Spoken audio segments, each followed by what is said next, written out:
Inside Pelican Bay, eating, living, and surviving the SHU. The tray that broke him. The metal slot on the cell door snapped open. A plastic tray slid inside, gray mush, stale bread, and a smell that made even strong men gag. Inside the tiny cement box, Marcus, an inmate who had spent 11 years in the SHU, stared at the tray like it was a threat. His hands were shaking. His lips were dry. And his voice, barely louder than a whisper, said, "This food make people lose their mind in here." But the real shock came seconds later. From the next cell, a loud crash echoed through the hallway. An inmate slammed his tray against the wall, shouting, "I ain't eating that. You trying to kill us?" The officers rushed down the tier. Radios clicked. Boots hit the floor. The whole hallway exploded into yelling, banging, screaming, metal echoing off the concrete. Marcus backed up in his cell, whispering to himself, "Here we go again, the hunger madness." Inside Pelican Bay, eating, living, and surviving the SHU. Welcome to the SHU. The first thing people notice isn't the silence. It's the cold. Pelican Bay's SHU, Security Housing Unit, is built like a concrete freezer. The walls don't just trap sound, they trap loneliness. When new inmates arrive, they face the walk. It's not a long walk, but it feels like a final goodbye to the outside world. No talking. No sunlight. Just a line of shackled men heading into a place where days and nights feel the same. Officers lead them through a hallway so bright it hurts your eyes, then into a pod shaped like a giant X. Each arm of that X holds cells that face only walls. No view, no world, nothing but blank concrete. Inside each cell, a cement bed, a thin mattress, a stainless steel toilet, a small shelf, a slot for food, and a light that never fully goes off. Everything else? Gone. Marcus still remembers the first door closing behind him. Not a normal door sound, this one shakes the floor.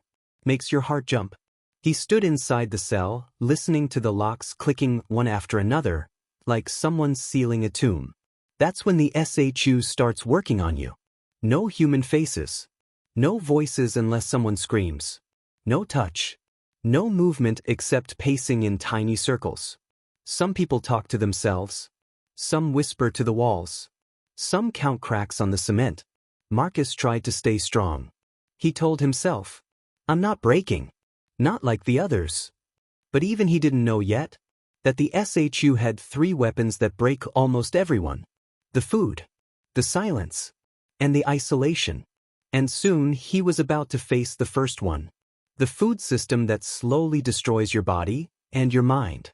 The food that breaks you. The first morning Marcus woke up in the SHU, he didn't know if it was 6 a.m. or midnight. Time doesn't exist in that place. The lights never turn fully off, and the silence is so thick it feels like a blanket over your ears. But then, clank, the metal food slot snapped open. That was the SHU's version of an alarm clock. A hand pushed a tray inside without a word. No eye contact. No, "Good morning." Just plastic on concrete. Marcus picked it up. The tray felt warm, but not in a good way. More like it had been sitting under a weak lamp. Breakfast was white mush that looked like wet paper. A tiny milk carton. A slice of dry bread that crumbled when he touched it. "This can't be real," he whispered. He took a bite. It tasted like somebody boiled cardboard. From the next cell, someone yelled, "Oh, they feeding us prison glue again." A few inmates laughed weakly, a tired laugh, the kind you use so you don't cry. But breakfast was the best meal of the day. Lunch and dinner were worse.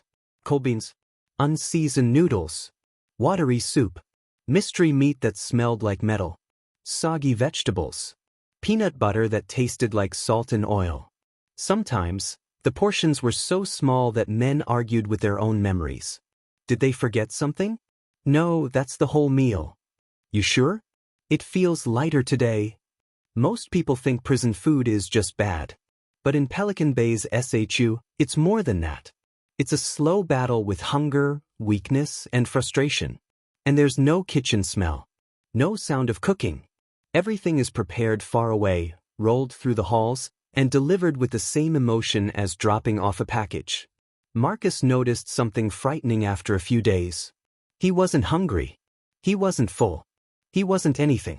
He felt empty. Food stopped being food. It became fuel. Just enough to keep you breathing. Never enough to keep you strong. Some inmates saved their bread for later. Some traded food through the tiny cracks under their doors. Some refused to eat for days if they were angry at officers.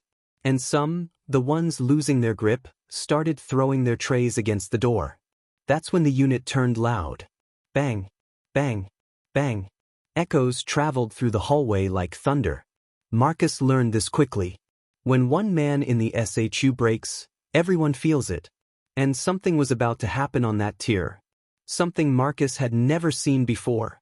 Something that would show him how dangerous hunger can become. Hunger riots inside a single cell.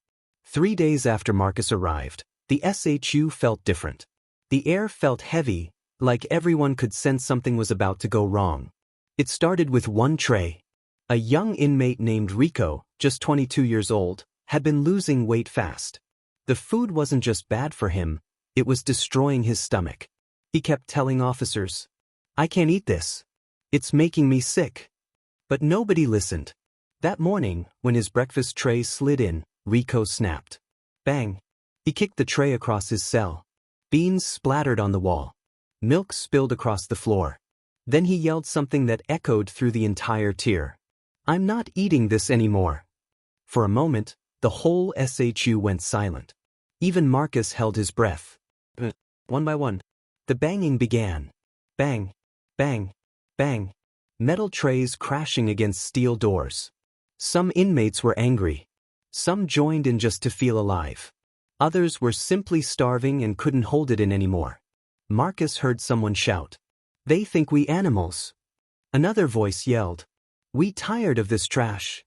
The entire unit was vibrating with noise, like a storm trapped inside concrete walls. Inside his cell, Marcus stayed calm, but even he felt the anger rising.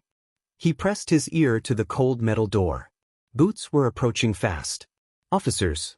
A lot of them. Their radios cracked with tension. Tier C, disturbance, all units respond. Marcus whispered, "Rico, what did you do, man?" Because in the SHU, when someone causes a major disruption, the whole unit gets punished. The noise stopped suddenly when officers reached Rico's door. A calm but firm voice said, "Inmate, step back from the door." Rico didn't respond. Marcus could feel the fear crawling up his spine. Another command, "Step back from the door." Last warning. Still no answer. The door lock released. Marcus closed his eyes. He couldn't see what happened next, but he heard everything. Heavy boots. Shouting. Struggling. Commands. Echoes bouncing off the concrete. And then, silence. Total silence. 2 minutes later, officers walked past Marcus's cell, carrying a tray and a towel stained with spilled food. Rico was gone, moved to a different pod. The SHU went quiet again. No more yelling. No more banging. Just the cold. Just the walls. Just the sound of Marcus breathing in the darkness. He sat on his bed and whispered, "This place can turn anyone wild." But what Marcus didn't know yet was that food was only the first battle. Next, the SHU would attack something deeper. His sense of reality. Because in Pelican Bay, the hardest thing isn't the hunger. It's the long days with nothing to do, nowhere to go, and nobody to talk to. And Marcus was about to learn that the SHU wasn't just a room. It was a test of the mind. The mind game of the SHU. The next morning felt different for Marcus. The air was still cold, the lights still buzzing, but something inside him had changed. He realized something that every long-term SHU inmate eventually learns. The real danger isn't the food. It's the silence. In regular prison yards, men yell, talk, laugh, argue, play cards, exercise. There's noise. There's life. But in Pelican Bay's SHU, it feels like the whole world goes quiet. Hours pass. Then more hours. Then more. And soon, time starts stretching like rubber. You can't tell if it's moving fast or slow. Marcus thought he was prepared. But by day 10, the SHU started getting into his head. He sat on the cement bed, staring at the wall. Staring and staring, until he realized he wasn't thinking about anything at all.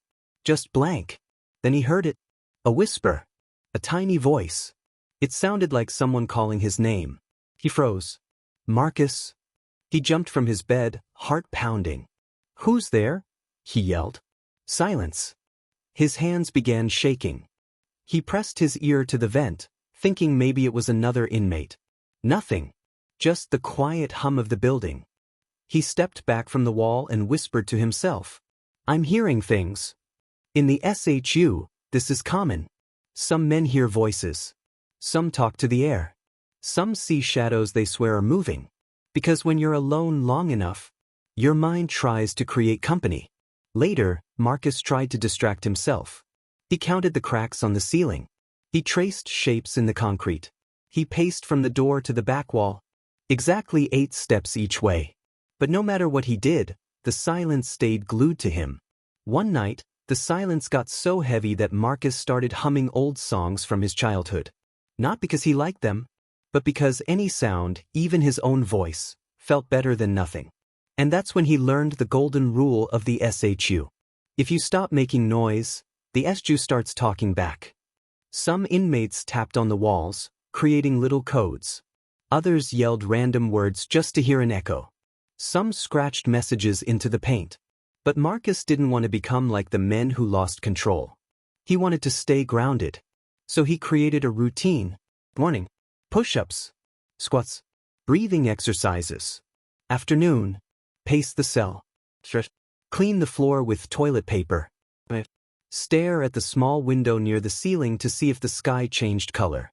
Sometimes it did. Usually it didn't. But even with routine, the silence stayed loud. Sometimes, Marcus could hear a man down the tier crying quietly.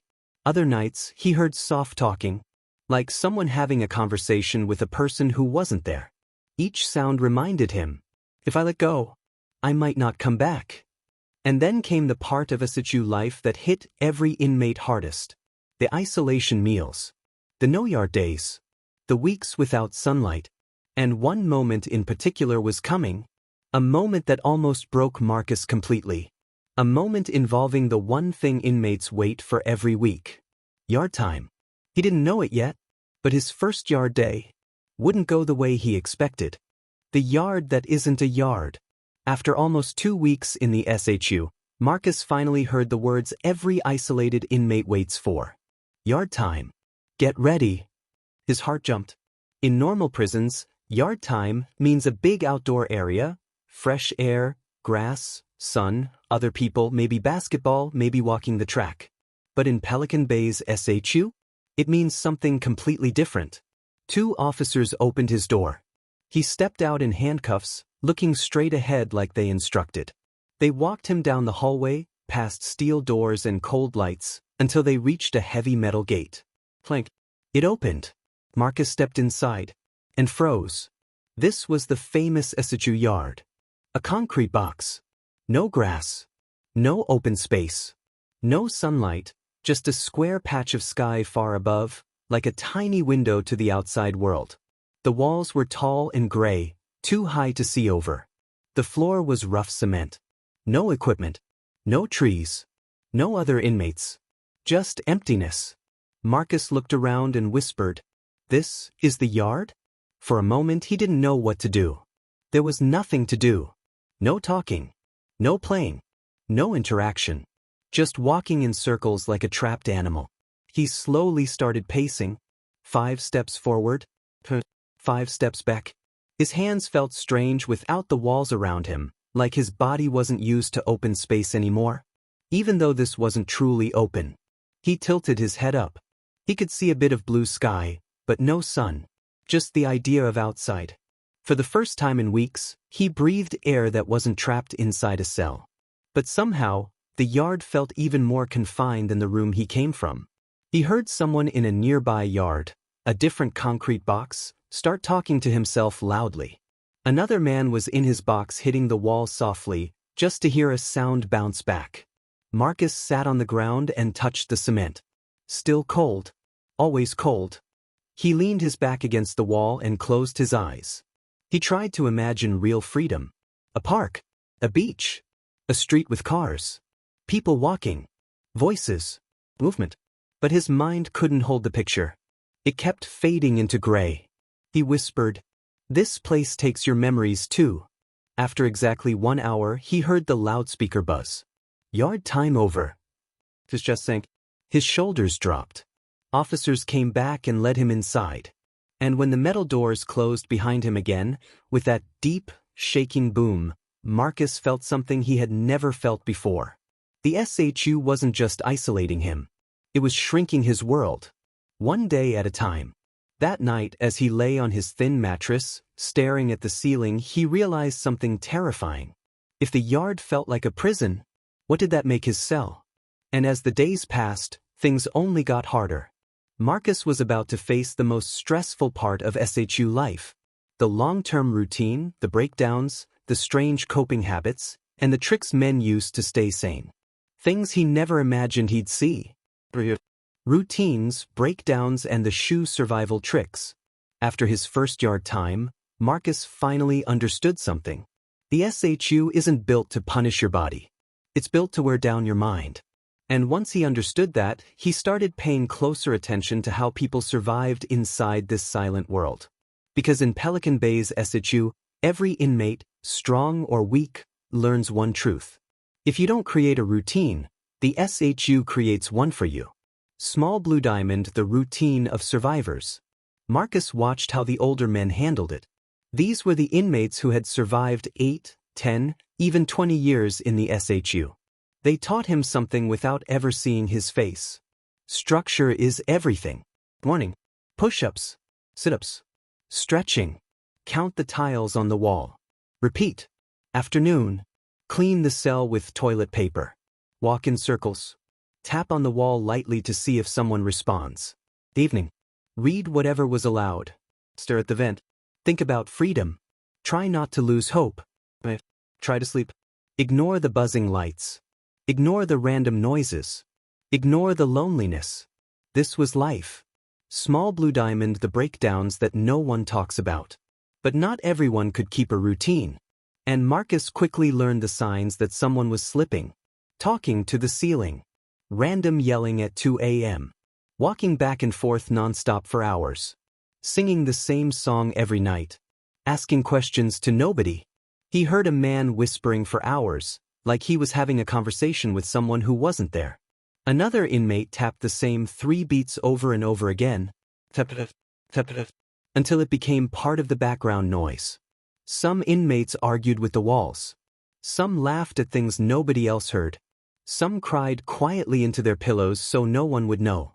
Marcus whispered to himself, "I can't end up like that. I can't." Small Blue Diamond, the tricks men used to stay sane. To survive, Marcus began learning the SHU's unofficial survival tricks, things inmates invented to protect their minds. 1. Talking through the vents. Some men used the vents as a telephone. If you angled your voice just right, someone 3 cells down could hear you. 2. Passing notes under the door. It wasn't allowed. But men used tiny, tight-rolled papers and slid them under the door during quiet moments. 3. Exercise like it's your job. Some men treated their workouts like life support. Burpees, lunges, shadowboxing in slow motion. 4. Storytelling. At night, men shared stories by tapping codes, whispering through pipes, or calling out softly. Some talked about their families. Some about their charges. Some about the world outside. And some just needed to hear their own voice so they wouldn't forget what it sounded like. Small Blue Diamond, Marcus finds his own system. Marcus chose the simplest routine. Push-ups. Reading. Thinking. Praying. Sleeping. Repeating. He made a rule for himself. No negative thoughts after sunset. Because nighttime was when the SHU was at its worst. That was when the building felt alive. Creaking, humming, echoing every small sound. And that was when men broke down the most. Marcus wasn't immune. Some nights he woke up thinking someone was calling him. Some nights he saw shapes in the corners of the room that weren't really there. Some nights he felt like the walls were closing in on him. But every morning he forced himself to stand up and whisper, I survived yesterday. Because in the SHU, that alone counts as a victory. But the hardest part of SHU life wasn't the silence, or the food, or even the loneliness. It was something far more shocking, something Marcus didn't understand until he saw it happen right in front of him. The moment the SHU changes who you are, not just how you act. Marcus was about to face that moment. And it would challenge everything he believed about himself. When the SHU starts changing you. By Marcus's third week in Pelican Bay's SHU, something strange began happening. Something he didn't expect. Something he didn't want. Something that scared him more than the cell, the food, or the silence. The SHU was changing him. Not in big ways at first. Just little things, tiny shifts, barely noticeable. But when you spend 23 hours a day alone in a concrete box, those little things grow fast. Small Blue Diamond, the first change, losing track of time. Days started blending together. Breakfast, lunch, and dinner were the only way Marcus knew time was moving at all. Sometimes he'd wake up and genuinely not know if it was morning or night. He'd whisper, "What day is it?" But the walls never answered. Small Blue Diamond, the second change, feeling nothing. This was the part that scared him most. When he first arrived, he still felt anger, frustration, maybe even fear. But slowly, those feelings faded. He didn't get upset when officers ignored him. He didn't react when someone down the tier started yelling. He didn't care when the food came cold. He felt blank. Like life was happening but he wasn't part of it. One afternoon, he sat on his bed and realized he had been staring at the same spot on the wall for almost 20 minutes. No thoughts. No emotions.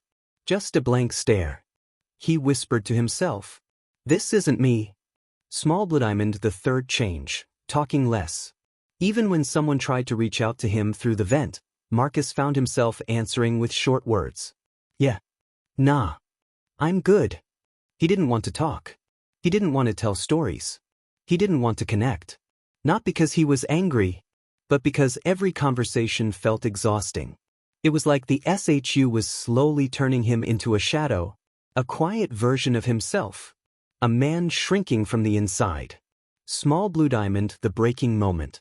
Then came the moment that made Marcus realize he needed to fight back. Right now, or he'd lose himself completely. One night, around the time dinner usually came, he heard someone calling out, "Marcus, you good, bro?" It was an older inmate 2 cells down, a guy named Henderson, who had survived almost 12 years in the SHU. Marcus tried to answer. He opened his mouth, but nothing came out. His throat felt tight. His voice felt stuck. He tried again. "Wait, I'm good." But the words were barely a whisper. Henderson responded through the vent. "Don't let this place freeze your soul, young blood. Keep your mind warm. Or the SHU start living for you." Marcus sat in the dark, breathing slowly. The SHU start living for you. Those words hit him hard. Because that's what it felt like. Like the cell wasn't just a cell anymore. It was becoming a part of him. A second skin. A second voice. A second mind. And if he didn't push back, if he didn't fight to stay present, if he didn't fight to stay human, the SHU would win. Small Blue Diamond Marcus makes a decision. That night, Marcus made a promise to himself. A simple one. "I'm not letting this place take me." He sat up. He took a deep breath. And he did something he hadn't done in weeks. He talked. Not to someone else. To himself. Softly. Calmly. Steady. He talked about memories. He talked about music he liked. He talked about funny moments from childhood. He talked about things he wanted to do when he got out. It wasn't much, but it was the first real sign of life inside him in days. And that small moment, that simple act of speaking, kept him from slipping deeper. Because in the SHU, your voice is your anchor. And Marcus had finally grabbed his again. But he had no idea that the hardest part of his SHU journey was still coming. The moment when he would be tested physically, mentally, and emotionally. All at once. A moment every SHU inmate fears. A moment that comes without warning. The day the SHU pushes back. Marcus had survived the food, the silence, the loneliness, and the mental pressure of Pelican Bay's SHU. But every inmate knows. There comes a day in isolation where the SHU pushes back. A day where everything feels heavier. The air. The walls. The thoughts. Even the light. Marcus didn't choose that day. The day chose him. Small Bloom and I began with a missed meal. Usually the meals came like clockwork. The only hint of time passing. But on this particular afternoon, Marcus waited, and nothing happened. No slot opening. No tray sliding in. No footsteps. Nothing. He told himself. Maybe they're running late. Happens sometimes. But his stomach twisted. His head felt light. The room felt like it was drifting. He sat on the edge of the bed, staring at the door. Minutes passed. Or maybe an hour. He couldn't tell in that world. Then finally, clank, the slot opened. But instead of a full meal, a half-portion tray slid in, looking worse than usual. Cold, mushy, bent from handling. Marcus sighed and took a slow breath. The SHU always hits when you're tired, he whispered. Small Blue dimmed the pain in the chest. As he bent down to get the tray, he felt a sudden tightness in his chest. Not sharp, just heavy, like someone was pushing their hand against him from the inside. He sat back on the bed, breathing slowly. Breathe in. Breathe out. The air felt thin. His body felt weak from days of poor food and stress. But he didn't panic. He knew panic only made things worse. Instead, he whispered the words Henderson had once told him. Slow your mind. Slow your body. Let the storm pass. After a few minutes, the pressure eased. But it left him shaken. He realized something important. The SHU wasn't just attacking his mind anymore. It was attacking his body too. Small Blue diamond the noise that shouldn't have been there. That evening, Marcus lay on his bed, staring at the ceiling. That's when he heard it. A soft, steady sound. Not tapping from another inmate. This sounded like it was coming from inside the wall. Marcus sat up slowly. The tapping got louder. Tap, tap, tap, tap. His heart began racing. He whispered, "That can't be real." He pressed his ear to the wall. The concrete felt cold. No tapping. Nothing. Just a... And there it was again. This time from the other side of the room. Marcus's chest tightened again. He clutched the edge of the bed. His breathing grew faster. The SHU was playing tricks on him. His mind was exhausted. His nerves were worn thin. He remembered what Henderson said. The SHU whispers back when you go too quiet. Marcus closed his eyes and repeated, "It's just the building. Just the building. Just the building." After a while, the tapping faded. Or maybe his mind just stopped noticing it. Small Blue diamond the isolation test. Later that night, Marcus felt a wave of loneliness hit him so hard that he sat up in bed and grabbed the edge of the sink just to stay steady. His voice broke as he whispered, "I need to hear something, anything." But the tear was dead silent. No yelling. No talking. Not even footsteps. It felt like the entire world had paused. Marcus slowly tapped his fingers on the bed. It wasn't much, but it reminded him he was still here. Still real. Still alive. He whispered, "I'm not letting this place take me." And piece by piece, his heartbeat slowed. The tension in his body relaxed. The room stopped spinning. SHU had pushed hard, but Marcus pushed back harder. Small Blue diamond the lesson. By midnight, he lay in bed staring at the faint glow of the ceiling light. He didn't feel strong. He didn't feel brave. He didn't feel confident. But he felt something more important. Determined. Because he finally understood the truth about surviving Pelican Bay's SHU. You don't win by being the toughest. You win by refusing to quit. Even on the days the SHU hits you the hardest. And Marcus wasn't quitting. Not tonight. Not tomorrow. Not ever. He whispered to the dark, "I survived today." But little did he know. The SHU wasn't done testing him yet. Another challenge was coming. One that involved the one thing SHU inmates rarely experience. A human voice speaking to them, face to face. And it would change everything. The knock at the door. The next morning began like every other morning in the SHU. Cold, quiet, and colorless. Marcus woke up slowly, rubbing his eyes, trying to shake off the heavy feeling from the night before. He expected breakfast. He expected silence. He expected nothing new. He heard something that almost never happens in Pelican Bay's SHU. A knock. On his door. Not the usual metal slot opening. Not the sound of keys. A real knock. Marcus froze. No one knocks in the SHU. Knocking means someone needs something. Knocking means something unusual is happening. He sat up straighter, his heart beating a little faster. A voice came from behind the steel. "Inmate Marcus, step to the back of your cell." It wasn't the voice of a regular officer. This one was calmer, older, more controlled. Marcus moved to the back wall, hands visible, just like the rules demanded. The door didn't open, only the small window slid aside. A pair of eyes looked in. Not angry. Not cold. Just watching. The man spoke again. "My name is Officer Ramirez. I need to ask you something." Marcus swallowed. This was rare. Almost unheard of. He nodded slowly. "Yeah. I'm listening." Small Blue Diamond, the question that shook him. Officer Ramirez leaned in slightly. His voice was low, not threatening but serious. "We've been monitoring the tier. We notice you've been quieter than usual." Marcus's eyebrows tightened. "Quiet? In the SHU, everyone is quiet." Ramirez continued. "We're checking on inmates showing signs of stress. Mental strain. Sleep disruption." Marcus blinked. He didn't know whether to feel annoyed, embarrassed, or relieved. He didn't want anyone thinking he was unstable. But he also knew something important. In the SHU, many men suffer alone. Too alone. So he answered honestly. "Yeah. I'm dealing with it. It's just the silence. The nights. The isolation." Ramirez nodded slowly. Then he asked the one question Marcus never expected an officer to ask. "Do you need someone to talk to?" Marcus felt his throat tighten. Of all the things he was ready for, this wasn't on the list.